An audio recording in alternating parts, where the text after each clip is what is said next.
What's up, guys? We're here for the Week 7 performance reviews. We're going to get started here. Just jump in. We have my matchup versus Dalton, and I won this matchup basically 80 to 79, or it was 80.4 to 78.5. Very close matchup. I went into Monday night down half of a point and was honestly freaking out a little bit because Terrell Pryor was not starting. But lo and behold, he did get a couple catches, so I was able to pull out the victory by the slimmest of margins.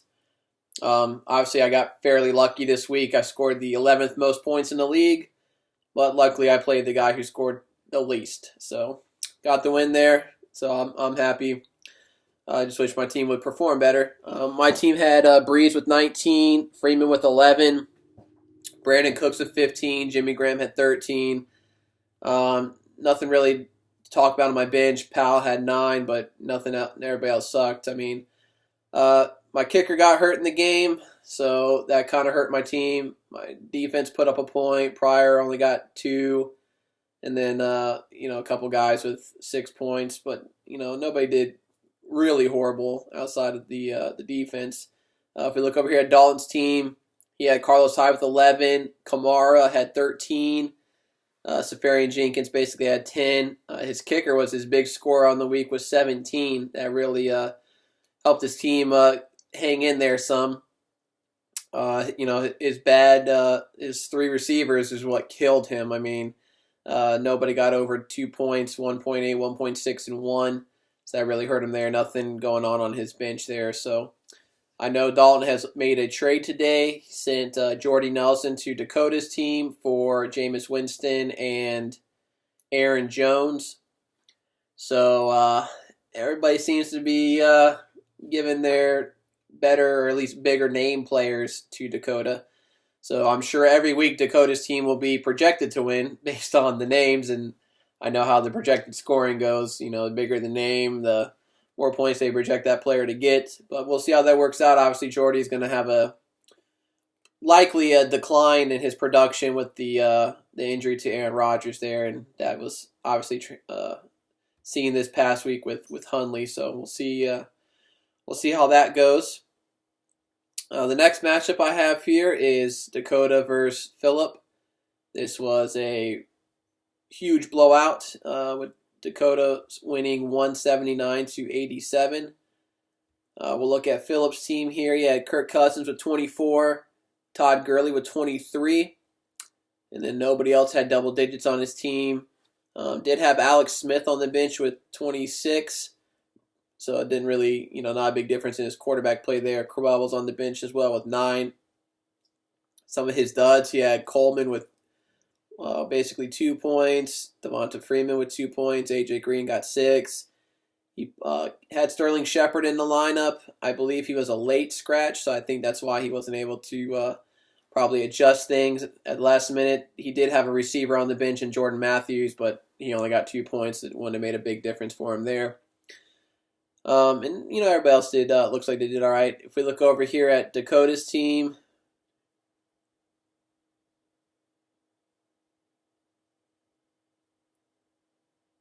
he had 8 players in double digits. Obviously, he just picked up Carson Wentz off waivers.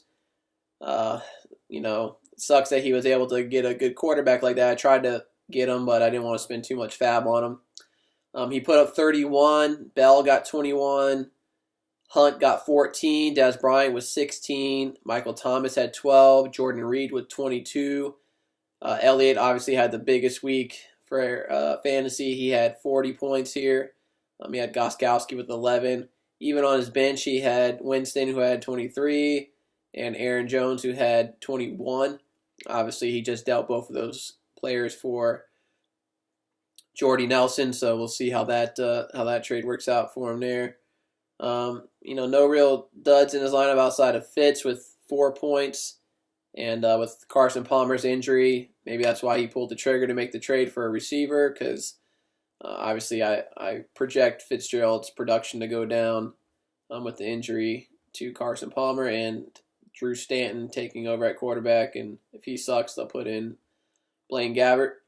So the next matchup we have here is Phil versus Joseph. Phil won this one 104 to 100. And if I can get this load here, and then we'll start looking at Joseph's team. He had Tyrod Taylor with 20, Jarvis Landry with 19, LaShawn McCoy had a big day for him with 25. Jaguars defense with 17. He did have Derek Carr on the bench who had 30. So if he would have played Carr over Tyrod Taylor, that would have gave him 10 more points. Could have gotten the win there.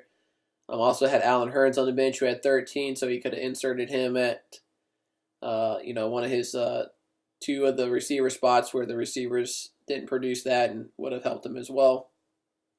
Some sour spots in his lineup. Montgomery had 2 points. Jeffrey had 5. John Brown with 1. Zach Miller had 4.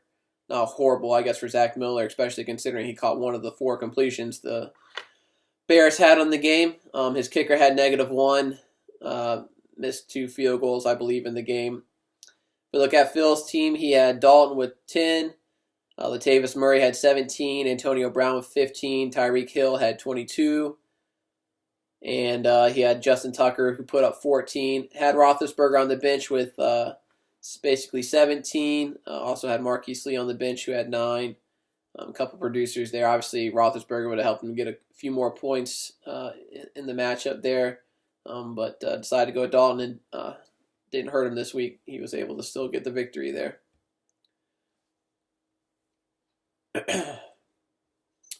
Next, we have George versus Ray Sr., the defending champ.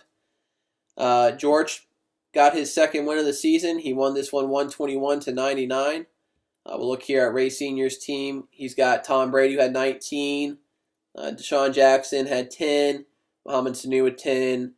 Duke Johnson with 10. Steelers defense with 12. And Jake Elliott, the kicker for the Eagles, with 12. Did have James White on the bench, who had 13. A few guys on bye week there. Not much else to speak of there. Some sore spots in his lineup. Jordan Howard only put up 7. He put Gabriel in the lineup, who got 3. And everybody else pretty much performed to how I would normally expect him to perform. If you look over here at Georgia's team, he had Matt Ryan with 17, Doug Baldwin with 20, Ted Ginn with 18, Kenny Stills with 24, Zach Ertz with 17. Panthers defense got him 13. Did have Travis Benjamin on the bench, who had 17. Sore spots in his lineup. Hooper had 1. His kicker got him 0. Frank Gore only put up 3 points.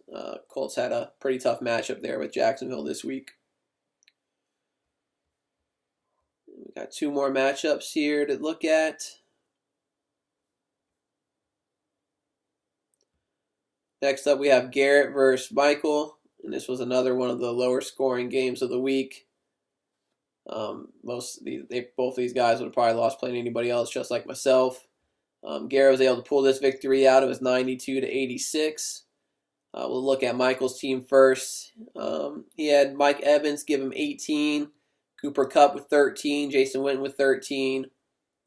Not much going on the bench. Some sore spots. Obviously, we all know Lynch got kicked out of the game, and he is currently scheduled to serve a 1-game suspension for pushing a referee. I know he has appealed the suspension, so we'll see if that appeal gets heard or if just dismissed. But he obviously just gave him a point there. Thielen only was able to put up basically 7. So tough day there. You might expect a little bit more there. Bills defense got him 4. Everybody else pretty much, put up decent numbers outside of Cam. Cam only had 7 points. Everybody else, if they just get a touchdown, those numbers look a lot better. Look over here at Garrett's team. He had Russell Wilson with 26. Crabtree basically had 10. A lot had to do with the last second touchdown in that game versus the Chiefs that gave the Chiefs the 1-point victory. Kelsey had 11, and he had Ryan Suckup give him 14. He had Aguilar on the bench, who had 13. Curse on the bench, who had 9. Sore spots in his lineup. Chiefs defense gave him -5. Devin Funchess gave him 6. Melvin Gordon with only 5 points this week. Not really sure what happened there. I know they were playing Denver, but they won the game 21-0. So maybe he got a little tweak of an injury or something during that game. And then the last matchup we have here, which is the one we've all been discussing today on the Facebook Messenger, is Ray versus David. So if you look at the score, we all know the score shows it was 104.4 to 104.4.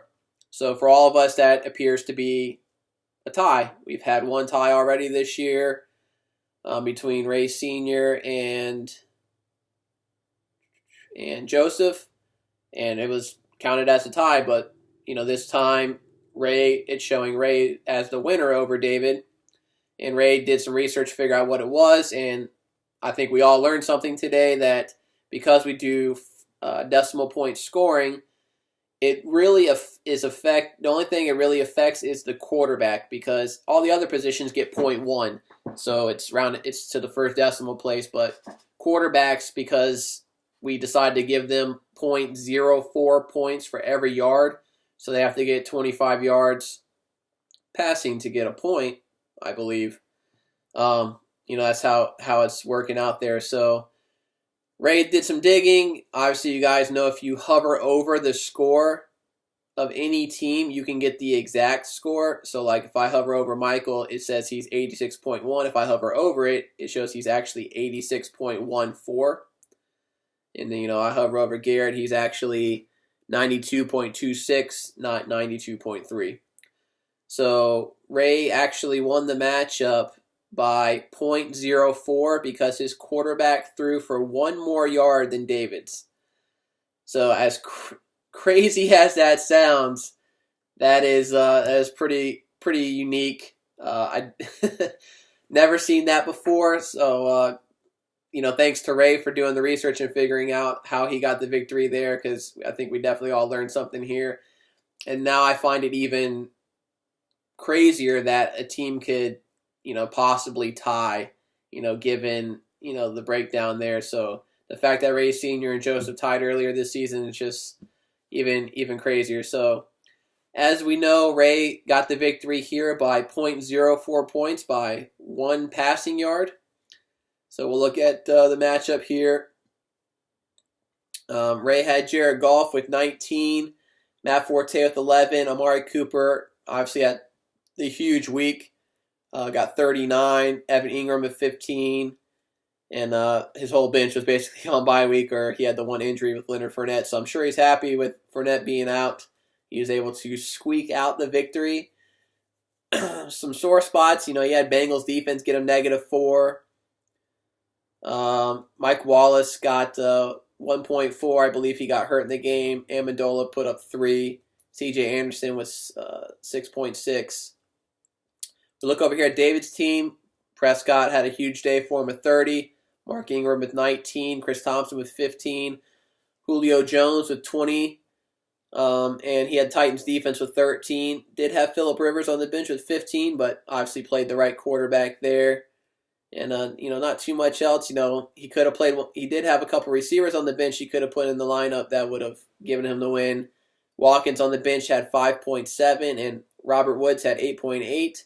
Obviously, Julio had a big day for him, but he had T.Y. Hilton with 3.7, Demaryius Thomas with 1.9, and Randall Cobb with 2.5. Also, his tight end put up 0 points, and his kicker gave him -1. So that -1 really came back to screw him over there. So because it's Tuesday, we don't have any waivers to cover. I had to do the video today as I'm going to be not available tomorrow night.